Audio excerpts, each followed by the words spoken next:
Welcome to Season 5 of Swiss Impact with Banerjee. I'm Sveta. And I am Ben. The topic of Season 5 is impactful investments. How can you make a difference with your capital? Our guests, who are managing impact investment funds, business owners, thought leaders, will empower you to invest with impact. In this season, we will showcase various impact investment funds who are contributing to SDGs, better known as Sustainable Development Goals as defined by the United Nations. There is no excuse. Shift your capital to create positive change in our world. Your children will be happier, you will feel fulfilled, and make money. We will broadcast every Friday afternoon at 5 p.m. Central European Time, here on Swiss Impact with Banerjee. You get more when you give back. So always invest with impact. Good morning, afternoon, and evening to everyone. It has been a very busy time here. Too much is happening at all sides. This week might have a meaningful surprise of speeding up the long-awaited European transition away from the fossil fuel-based energy production. Welcome back also from my side, Season 5 and Episode 6, dedicated to impactful investment opportunities.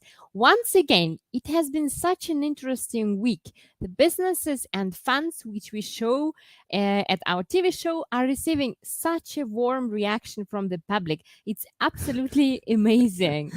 And we advise all the businesses out there, if you are looking for partners, investors, or you want to enter a new market, and most importantly, you consider yourself as an impactful business, meaning that you are solving one or more United Nations Sustainable Development Goals, then please contact us and you might be the next hero of our TV show.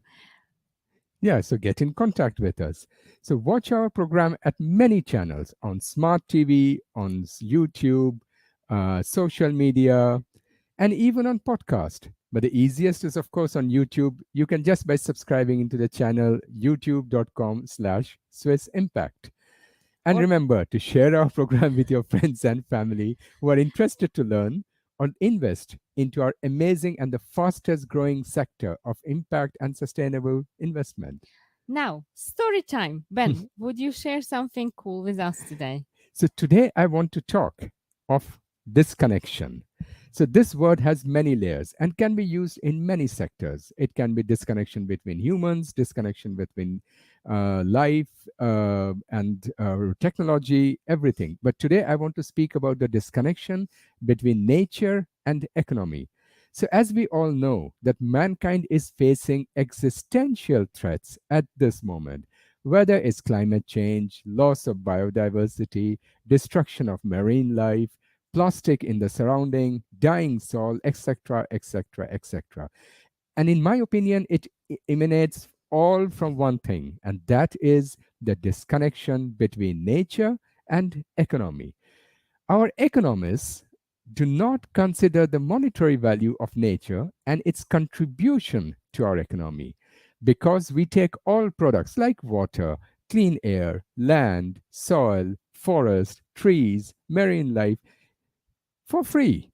We do not calculate these. It's available for free, right? Exactly. Out there you but go we do not to the lake and calculate drink. this as externalities, which has led to massive, unprecedented destruction of the environment, and which is now coming back on us as a shortage of drinking water, loss of wildlife, marine life, famine, reduction of arable land, etc. Secondly, what I find out is that the economists do not consider the role of nature as a stakeholder. Our economics make theoretical models without any consideration of its impact on the nature. Thus, when the nature reacts with extreme weather conditions, like you must have heard about the floods in India, the droughts in Italy, the fire in US, etc., then the whole economic model collapses. Very coincidentally, yesterday I read one absurd white paper coming out of University of Hamburg called Classification Scheme for Sustainable Investments, where they are writing about positive and negative screening while talking about impact investment. Can you Yeah, believe it? I can because I read this white paper as well, and I'd like to address the authors that they should please come back to us and let's rewrite this paper together, because the definitions are all mixed up between sustainability, impact investing, ESG, which is not only confusing for the reader, investors, potential investors, but it's also kind of making impact investing practices not better off, but like all exclusion and sustainability are kind of the same, right? So we don't want that, because we need to have clarity what is what in order to take the right action for our planet. So, dear authors, we are ready to talk to you and help you to rewrite the paper that it would be connected to the reality and practice in impact investing sector. And it really reminds me of a conference. I think it was like 7 or 8 years ago. I was in a conference in Zurich where one of the professors, economic professors from Zurich University, claimed, and he was a senior professor, that sustainable or impact investment has nothing to do with economy. It is pure morality. Okay, 8 years further, now we know the difference. Well, I guess some people will just never learn, right? And by the way, did you hear about inner development goals? Nope. So you want to know what it Yes. is? Well, we as a humanity have a vision to achieve 17 sustainable development goals, but our progress along this vision has been rather poor and disappointing, right? Why? Because we lack inner abilities to achieve those goals. We lack the inner capacity to deal with our increasingly complex environment and challenges. Fortunately, modern research shows that the inner abilities we now all need can be developed. And I'm talking about such qualities as relationship to self or cognitive skills, caring for others and the world. Looks like not everyone knows how to do that. Social skills and driving change. So, the inner development goals provide an essential framework of transformative skills for sustainable development. It's kind of a kit on how to develop these necessary skills, and they are open source, by the way, free for all of us to use. The skills are crucial for leaders who address sustainable development goals, but fundamentally are for all people on the planet. So anyone needs those skills. It is the greatest possible accelerator to reach the sustainable development goals and create a prosperous future for all the humanity. So with this, I'd like to welcome our guest. Just like last week, we again have someone from Ben's favorite country, Finland, Dr. Mika Aaltonen and Sirpa Juutinen from Sustainable Nation Group. Please come and join us in the studio. Hi there. How are you? There. Where are Hello, you? thanks for having us.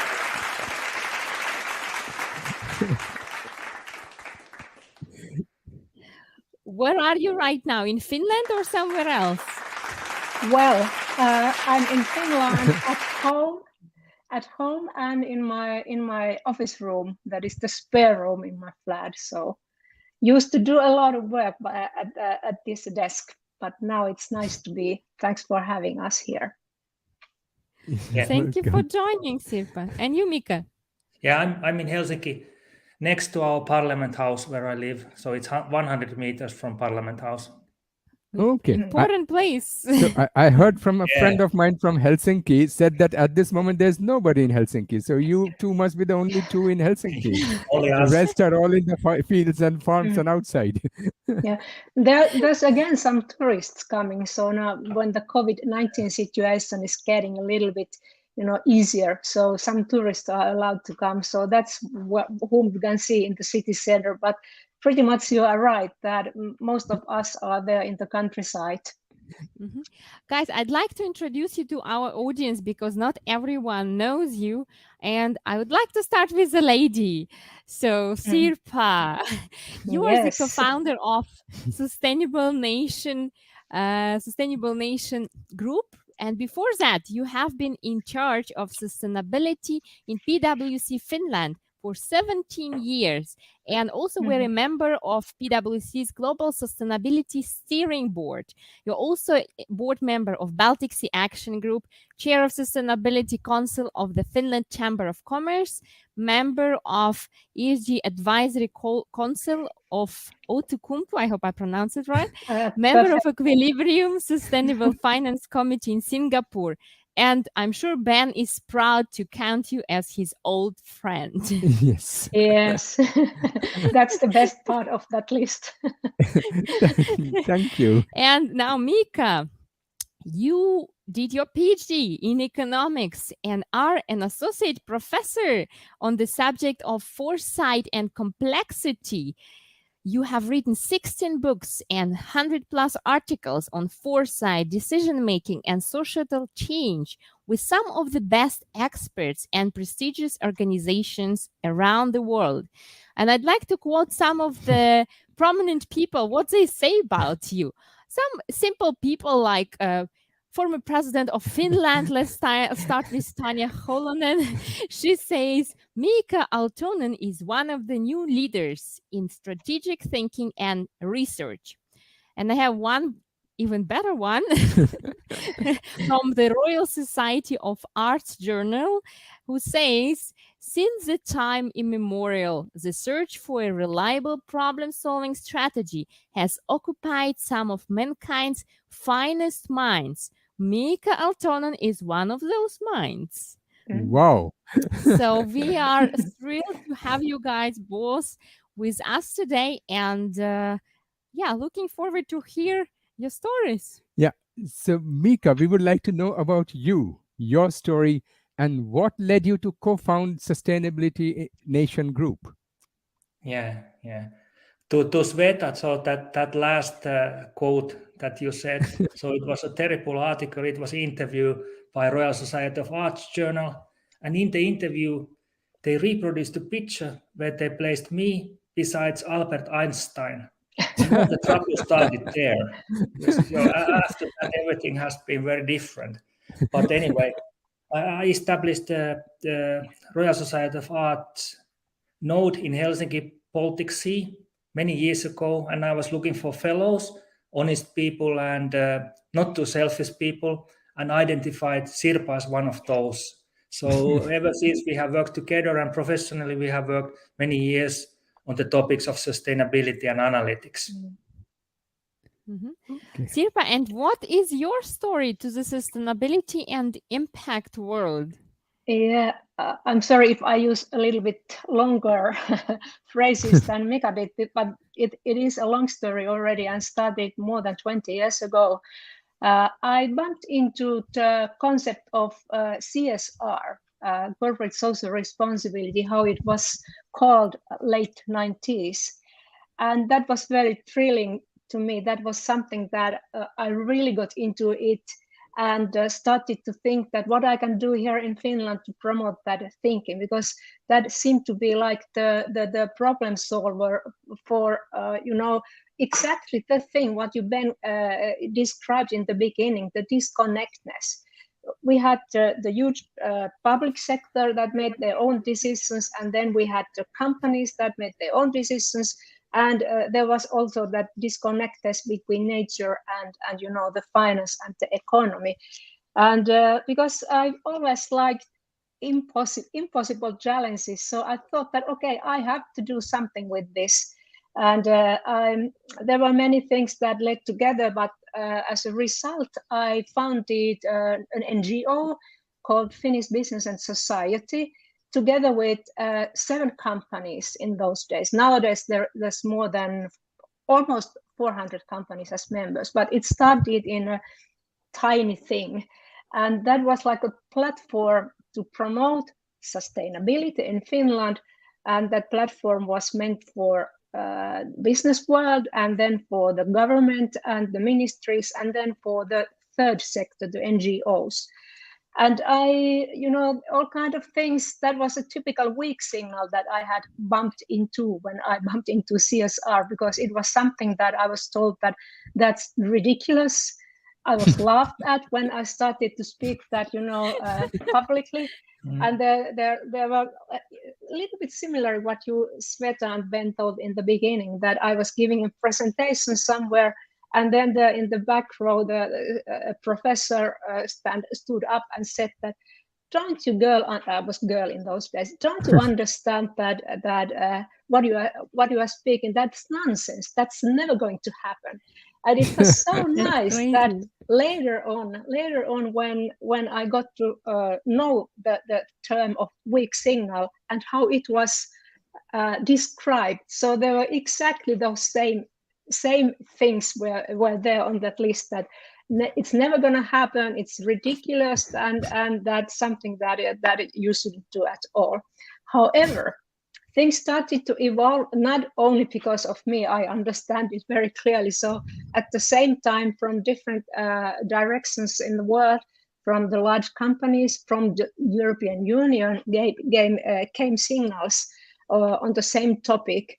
And then as a result of that, I got the phone call from PwC 2003 and was asked to set up there the business of sustainability services, and started to work with companies, mainly with large companies, to advise them how to build up a sustainability program, sustainable strategies, and so on and so on.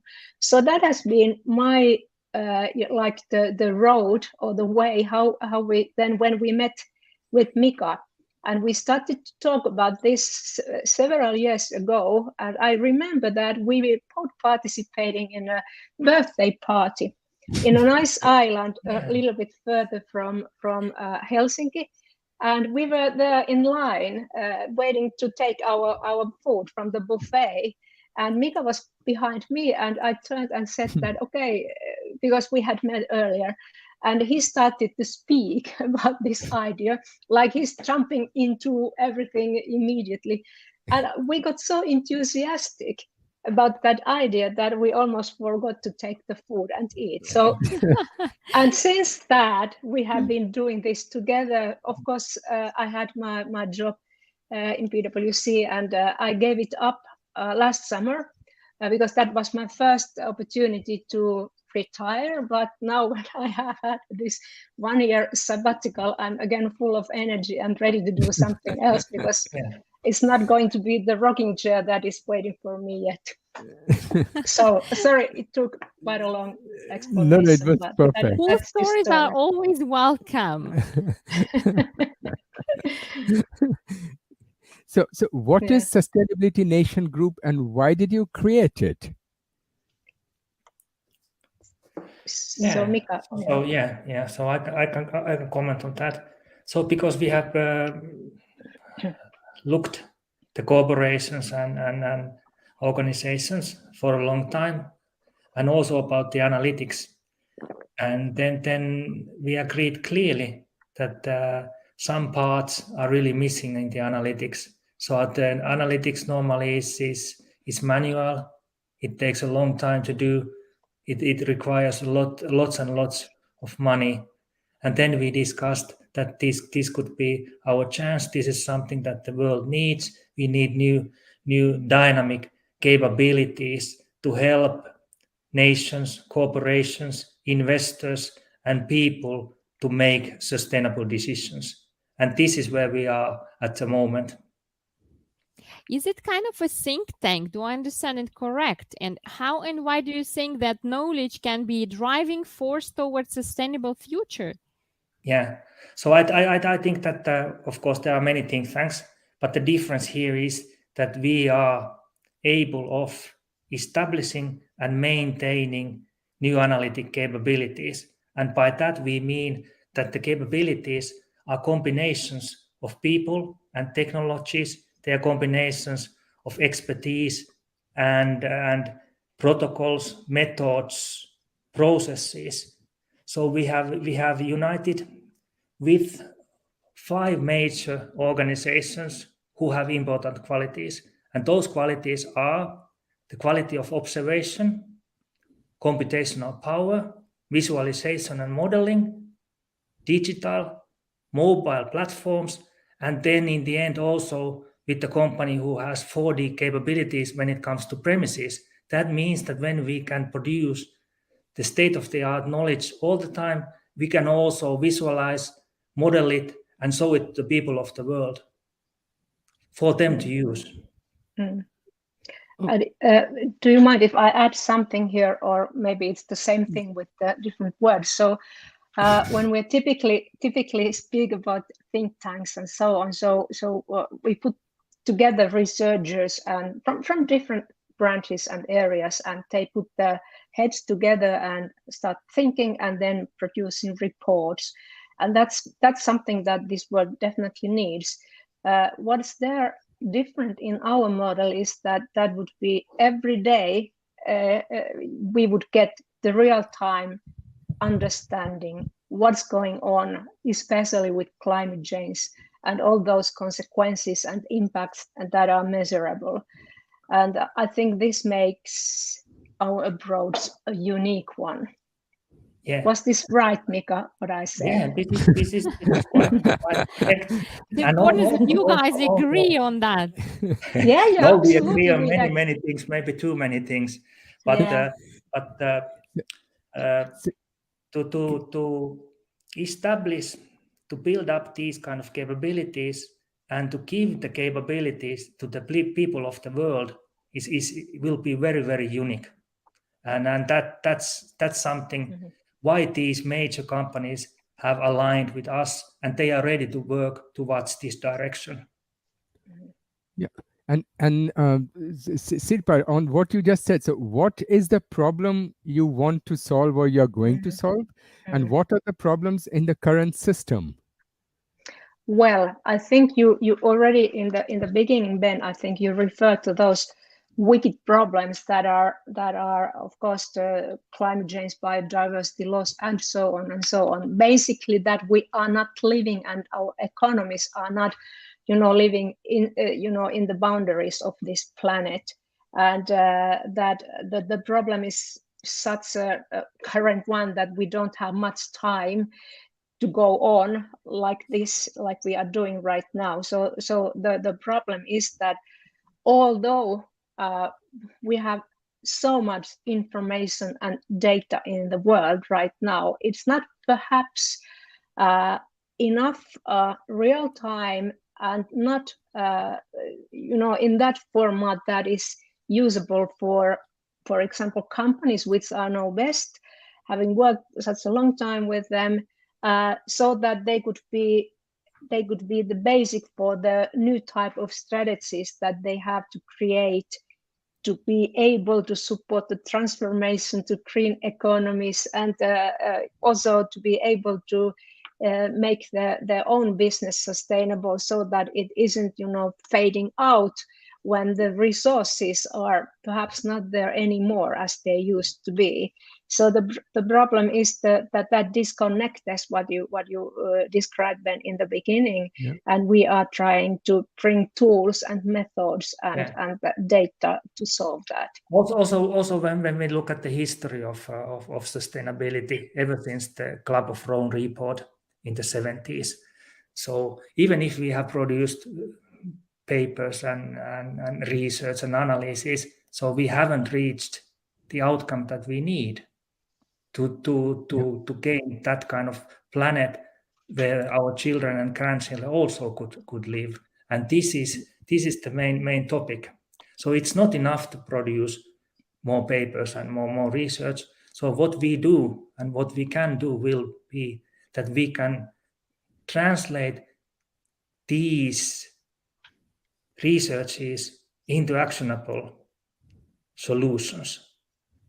And I would like to refer, because it's very important how we think of the problem, because it influences how we are going to act in it. So the basic model in the world has been this kind of diktat, top down from the major organizations, let's say United Nations, etc.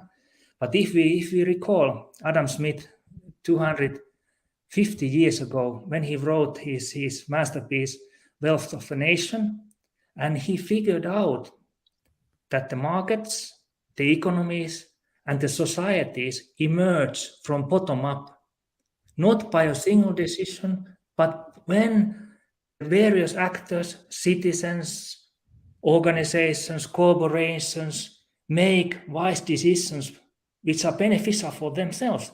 And of all those decisions, the better world emerges. And this is our main philosophy when we are talking about the change in the sustainability, how we could help the world to become more sustainable. Mhm. To me, And it in sounds very- like consciousness, involvement of a consciousness of a nation, Yeah, of a yeah. planet, right? Yeah. It's very much about thinking. I will tell Yeah. you another example, because my way to work with people is to write with them. So a few years ago, I wrote Sustainability Manifesto together with the renowned Shell scenario planner Ian Dunlop. So he has participated in every scenario exercise at Shell. And also with another colleague, who's Tapio Kanninen, the Chief Planning Officer at United Nations. But what we can learn from Ian's experience is that first the Shell scenarios, they were about energy, then they were about alternative energy, then they were about finance, and now they are about societies.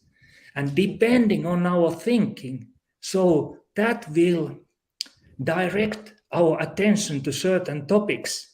And this is the major level of change when we are talking about global risk assessment strategies. And this is where we come in and give this information to the people of the world. Yeah. It seems we have the same kind of friend circle, because Tapio I know also very, very well. So Yeah, I know Yes. Tapio very well, and we have worked together and walked around New York and I know he's a very serious guy.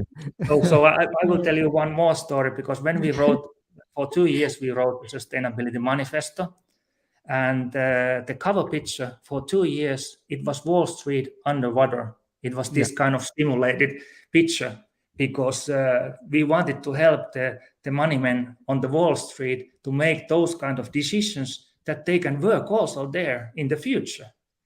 Yeah. No, exactly. I just wanted to ask. So we had last week one of also somebody from your country on our TV, and Professor Talas. And one of the discussion we had is that all the data on climate change and everything is available, but still somehow, like you yourself mentioned, Mika, despite of we knowing it from 1960s, 70s, 80s, 90s, not much is happening. In fact, we are going all in the wrong direction. Secondly, there's a massive part of the world, for example, take the Republicans in US, who think climate change is a propaganda, is a story, it's a matter of belief. It's not based on science anymore. It has now become a politics, and it has become a matter of belief. So how do you plan to mitigate or manage this issue? Yeah, I think this is a major issue, and I think, as you said, it hasn't been tackled so well, because the proof that it hasn't been tackled well is that we are still in this position where we are. But I think that the modus operandi, the overall strategy for organizations like us, is to become the honest broker, to become that kind of honest, trusted producer of impartial information upon which the future decisions can be built on.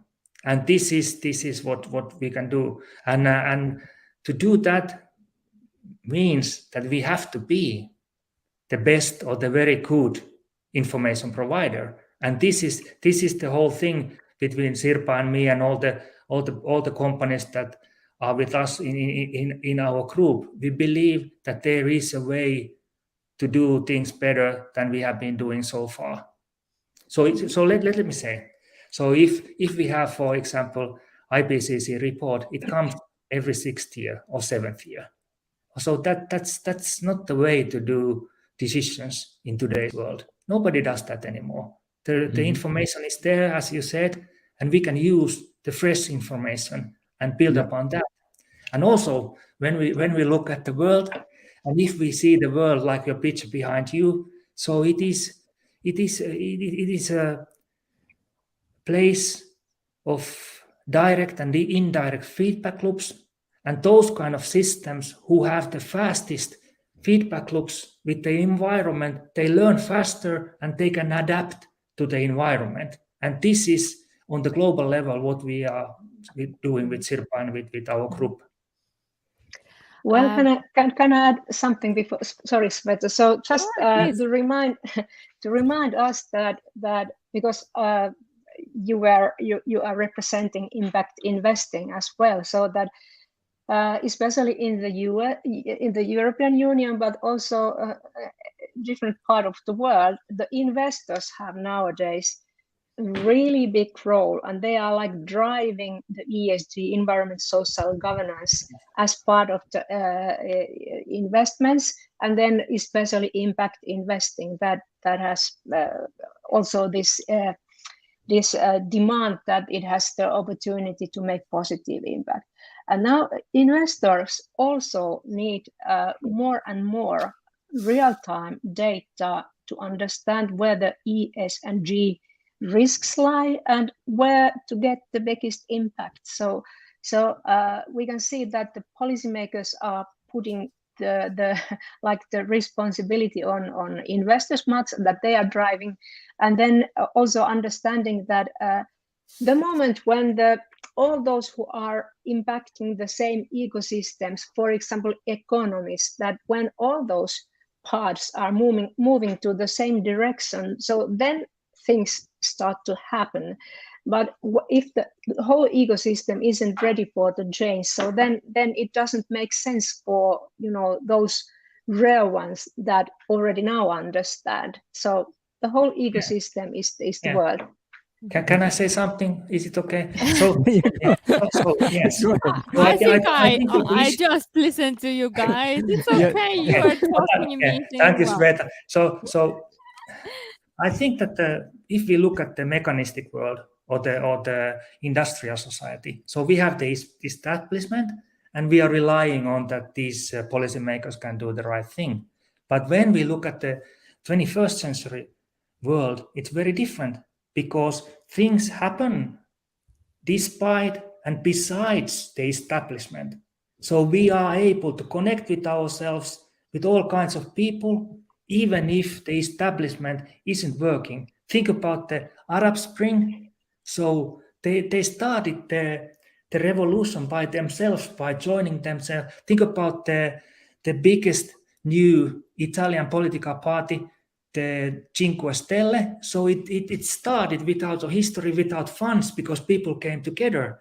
And in Finland, we have various examples. For example, when the parliament did not accept same-sex marriages, then 175,000 Finns came together and said that this is something that we need to do as a country. We are an advanced country, and we need to do that. So I think that many things happen now much easier than they used to happen, also outside the established old system. And I think that what you are doing, guys, is the same thing. So you are looking for outside and beside the system to move the system and move the organization and the planet towards the direction that you feel is the correct, and also we feel is the correct one. Absolutely, as the topic is time and decision making today, right? Yeah, it's Mika's topic. It's your topic. But guys, listening to our discussion from the side, I think some to the ground listeners or investors might be lost, and I want to bring some practical aspects of Sustainability Nation Group. Could you kind of on concrete example explain what do you do? Yes. So when we look at the analysis and those major analysis organizations in the world, so what we can do is to bring new capabilities into the world of analytics. And we are doing it by combining the people and the machines, by combining the experience and expertise of people with novel technologies. And out of these combinations, we will create the kind of capability that can be used by nations, by corporations, by investors, and also by people. And are you already doing it, like something? Yeah, we've been doing that, and we have several examples. Let me tell you one example, and it also coincides also with Ben's beginning speech. So I've been working for 15 years with the leading American analyst, and one of the best known work that we have done is called Arctic Strategy. And it starts from the environmental data that comes out of the digital information. And it shows that the Arctic Sea is melting down much, much faster than the manual reports ever told.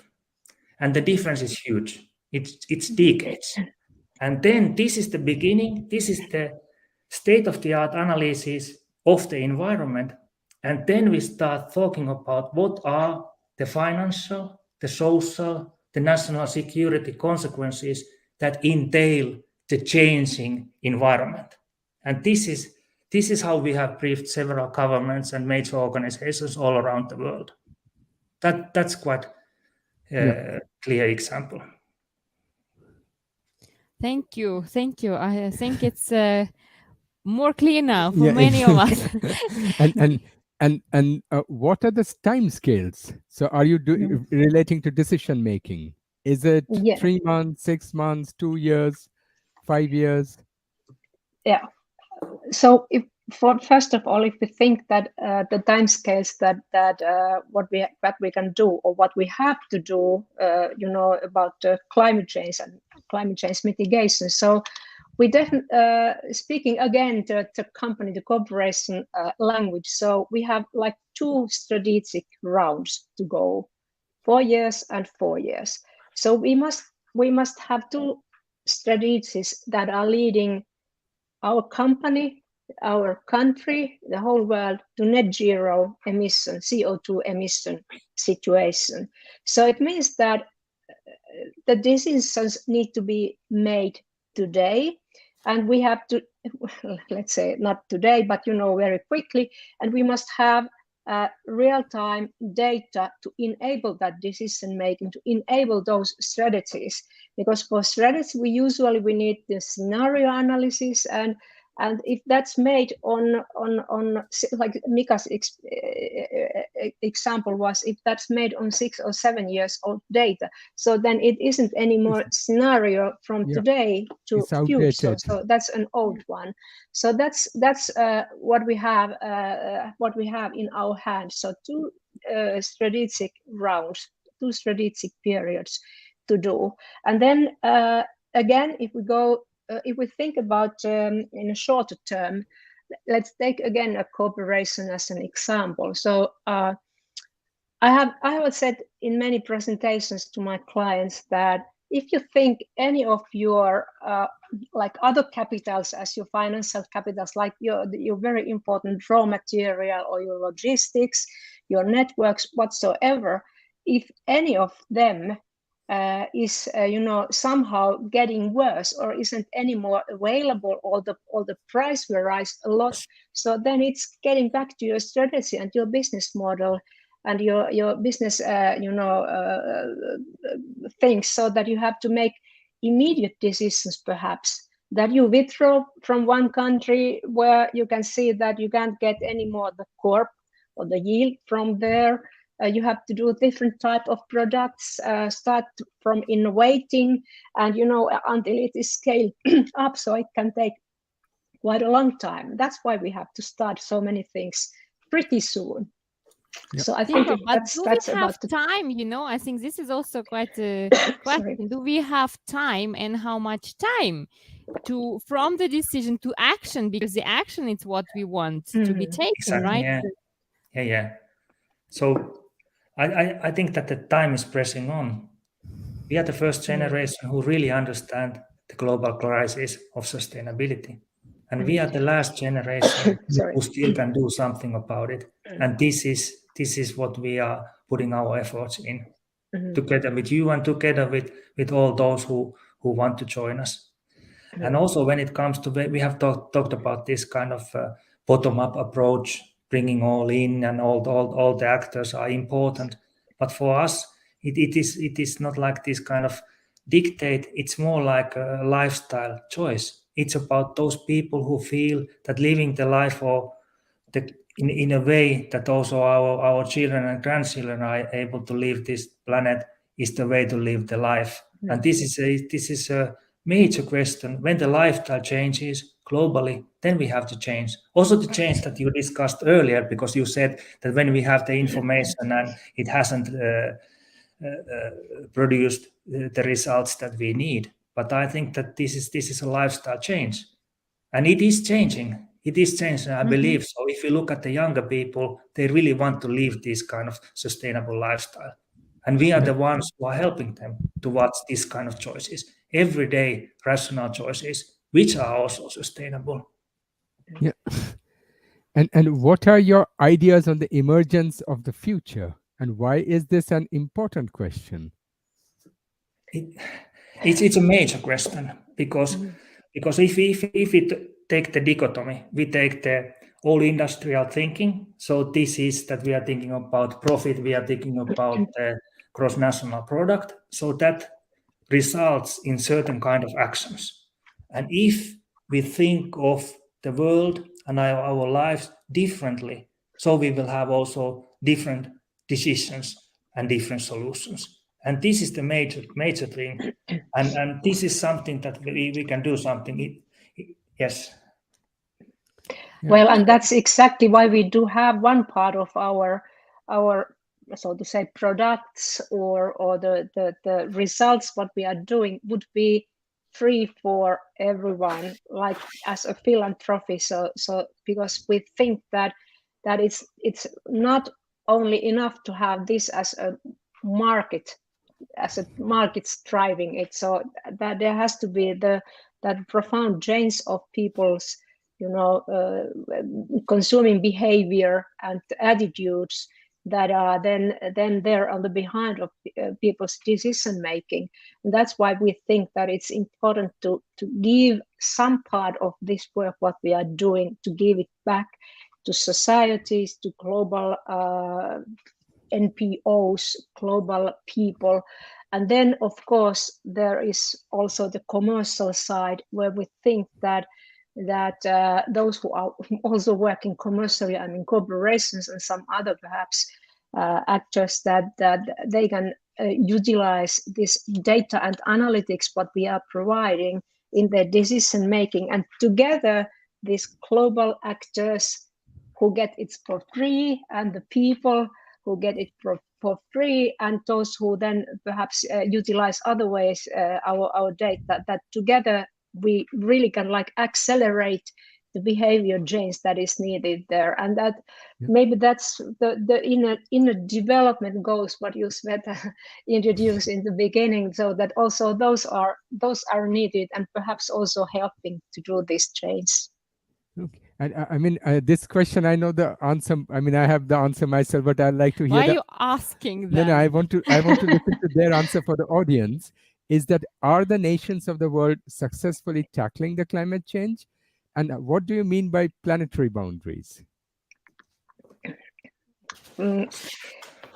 So maybe I first answer that are we successfully tackling the problem, and Mika can take the planetary boundaries. But yes, I if we think the life 10 years ago and compare it to today's life, so of course we see a huge technology development going on there. And if we take electric cars, for example, so now there are those political decisions made at European Union level that are like limiting the amount of emissions, and there are the car industry, the automotive industry has made decisions to stop the development of combustion engines by 2035, if I recall it right. And then there's also all the infrastructure that is needed, to load the batteries and so on. That's under development. So then it means that today's situation is completely different than it was 10 years ago. And that gives me hope that the more we speak about this and we see not only in the European Union, but also at different corner of the world, we see all kinds of efforts, not always very, very effective ones, and not major efforts, because there are all these political forces that sometimes are not taking it into the right direction. But I believe also that and I refer to Mika, who said that many things can be changed when people come together and show their will. So in the case that this is possible and people can still demonstrate, so and that's not illegal, so then I believe that the change will be there, because that's the only option we have. But I have to say also that I think that there will be like setbacks and going backwards a bit, like right now with the big energy debate, whether we have to take the coal, as in use again, and peat in Finland and so on. But that's not going to be the final solution. So it might be temporary. We must understand it and then not give up developing the better future. Yeah. I have one comment. comment. Boundaries, Mika. I have one comment or two comments. The first one comes from John Naisbitt. Maybe you remember him. He's the former Minister of Education for J.F. Kennedy. And then he wrote a series of successful books, all called Megatrends.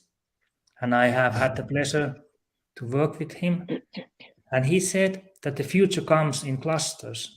And he meant that when many various actors of different levels come together from the same direction, and then we have a different future. And this is also the strategy of change for us. So it's not the single person or single president or United Nations or America or everyone, but we have to come from all sides and all levels, and then we will have the future. And then to the other question, which was the planetary boundaries. So we refer to the Stockholm Resilience Center research, when they got together many well-known researchers and produced the paper on physical boundaries upon which the future of the planet depends on. And that was called 9 planetary boundaries, because the boundaries were 9. But this is there is also an older thinking when we look at the mankind. For example, I have in my room an old map, 400 years old map from the Church of Prague, and it states the basic elements of the planet, and they are water, earth, air, and fire. And if we change fire to energy, so that would be the planetary boundaries. That's very old thinking, how people have been thinking on this planet for hundreds and hundreds of years. Yeah, exactly. All right, we talked enough about problems. Let's talk about solution, which I think Sustainability Nation Group is one of the many, right? Could you tell us what are your goals with Sustainability Nation Group? Yes, so our goal is to excel in innovation by building up new analytic capability for nations, corporations, investors, and people to use. This is what we are aiming to do. And who is your target audience and clients? Well, I think that you can extract that from all this speaking, what we have been saying already. But precisely, we think that first of all, governments can be our clients, and the different actors in governments, and then also global like NPOs or other organizations who are working towards the same direction and providing data and solutions and so on, large corporations, companies. Then we also would like to make it clear that one part of this these clients can be like beneficiaries of our philanthropic aims, so that they will get this type of data and all the indices and what we are providing for free. But then for others, we are like normally selling in a different shape format. So we haven't decided everything yet. So we are selling this data and analytics and providing them with the state of art and real time information.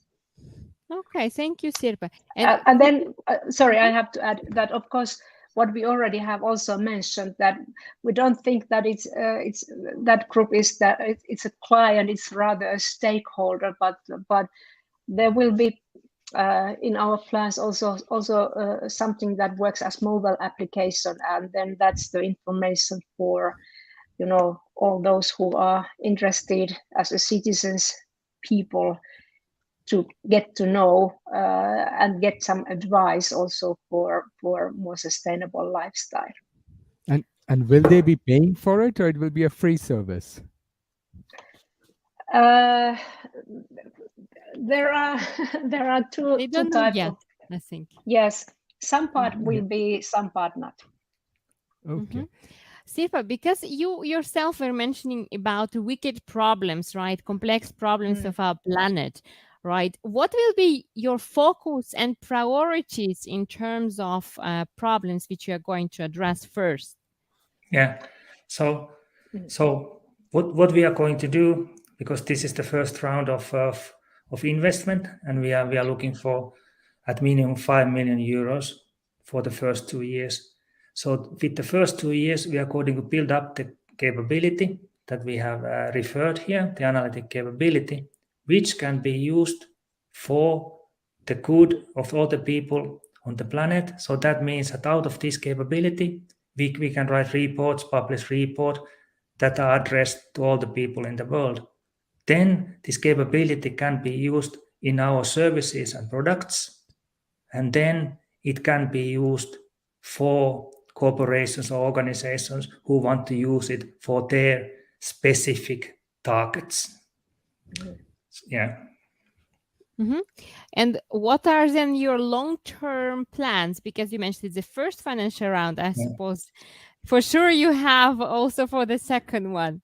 Yes. So in our planning process, so the first 2 years is about building up the capability, and then, as Sirpa said, so the capability is beneficial for both on the public side or on the business side, and that is exit plan number 1. So there will be an organization that needs this kind of capability and is well established all over the world and can use and benefit the world with this capability. The second exit plan is that we will lease the capability besides Helsinki also to different places all around the world, and this way distribute what we can to the benefit of the people and corporations. And the third exit strategy in 2 years' time is that we will continue as an NGO, and we will build up our services and products on the capabilities that we have built up in the first 2 years. Okay. And now I'll ask a bit longer question, is that I'll call you SNG, with the Sustainability Nation Group. Do you rely on partners for the execution of its services?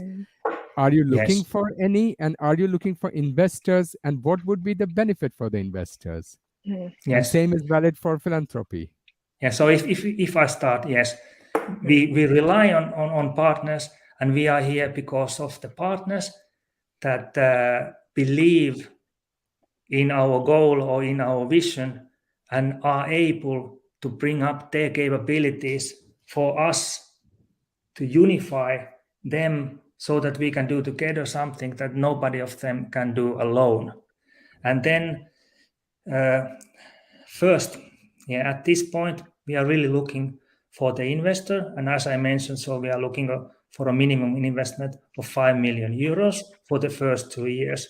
And with that money, the investor will get a share of our company, and an option to buy it later, because we believe that with some of the great companies and organizations in the world, so this will be a very safe case to develop the kind of capabilities that they do not have at the moment.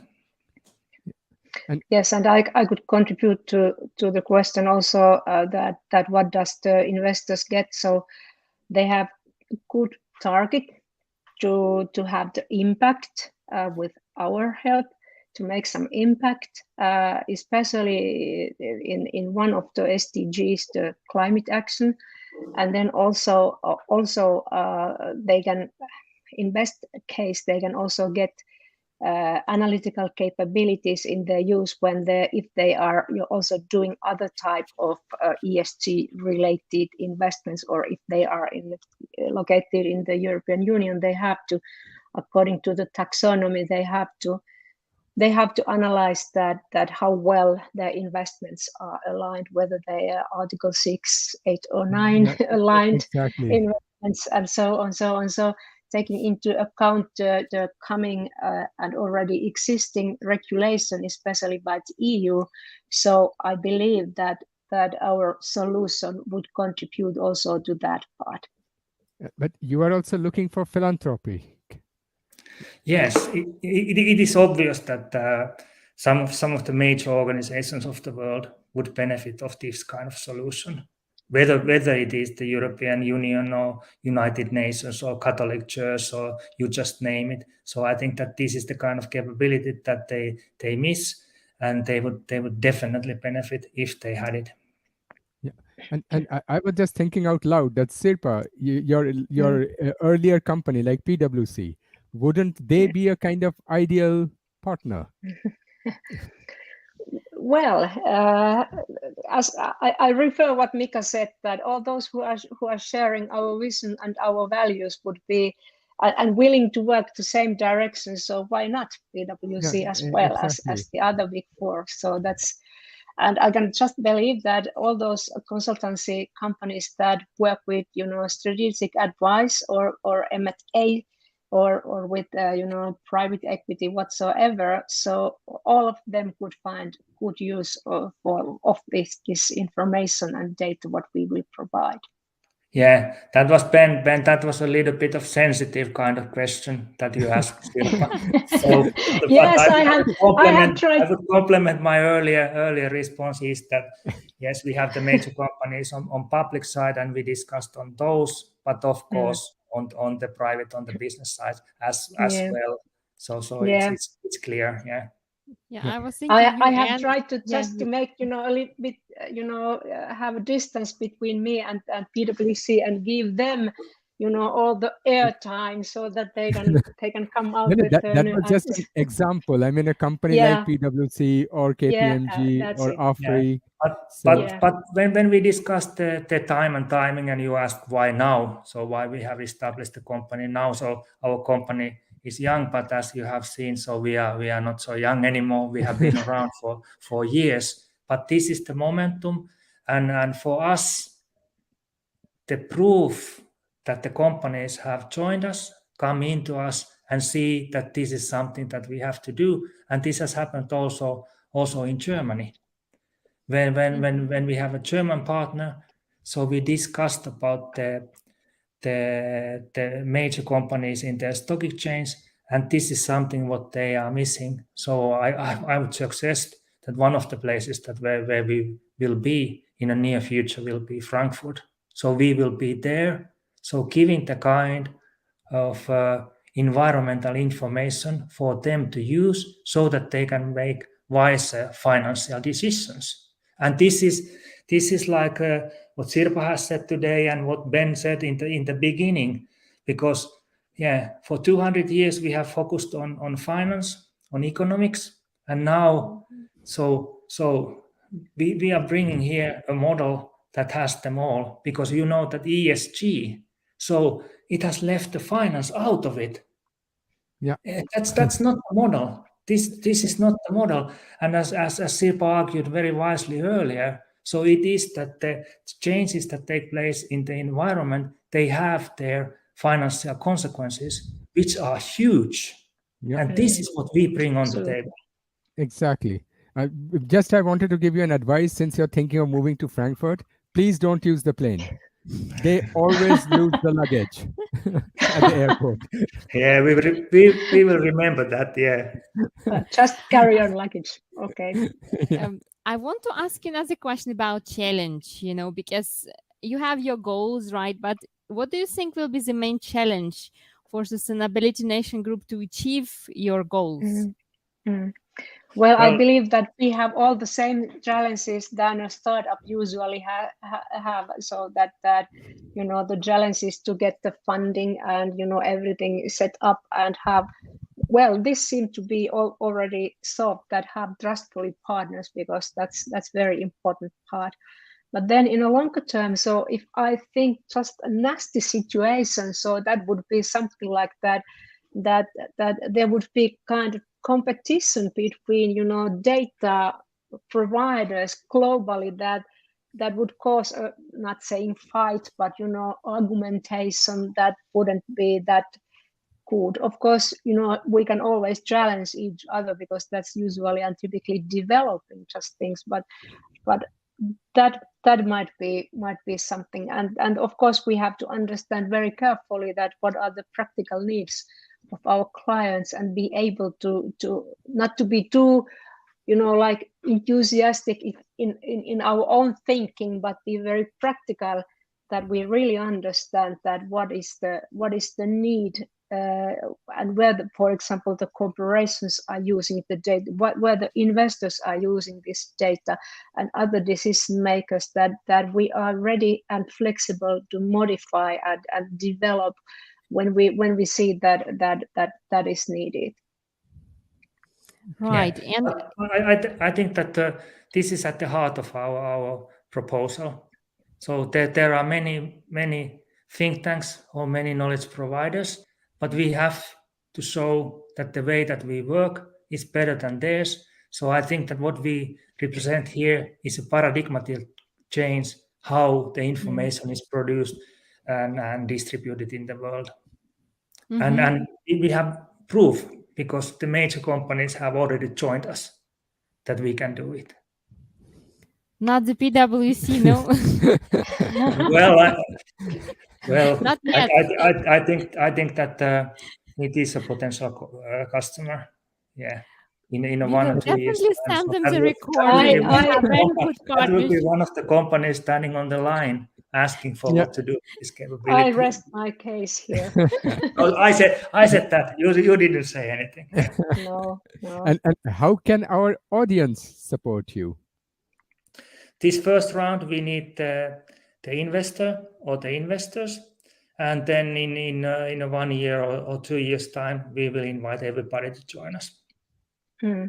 But I have to say that already in the year 2000, I heard in one presentation very good advice that I have tried to follow, and that was that you have to listen to your stakeholder, even aliens. So I don't know if in the audience are any aliens, but I'd like to welcome all those who would like to contribute and to work towards the same direction, because that's the way how we want to be here, and we need that. The challenge is huge, and the change that is needed is huge. So therefore I think that we have to be quite open for all kind of stakeholders who want to contribute in a way or another. Can you send me your address so that I can send my CV to you? Yeah, I think But then I really think that the organization like yours will be our partners in the future. Thank you. Yes. Great, guys. The time is running out, actually, right? We were talking about time, and I only want to ask you to share call to action to our audience. Let's start with you, Mika. What would you say, and what would be the call to action be? Yeah, I think that the call to action is for our group. So let's make this planet livable for our children and grandchildren. And if we can contribute in that, and we believe we can, so let's do it together.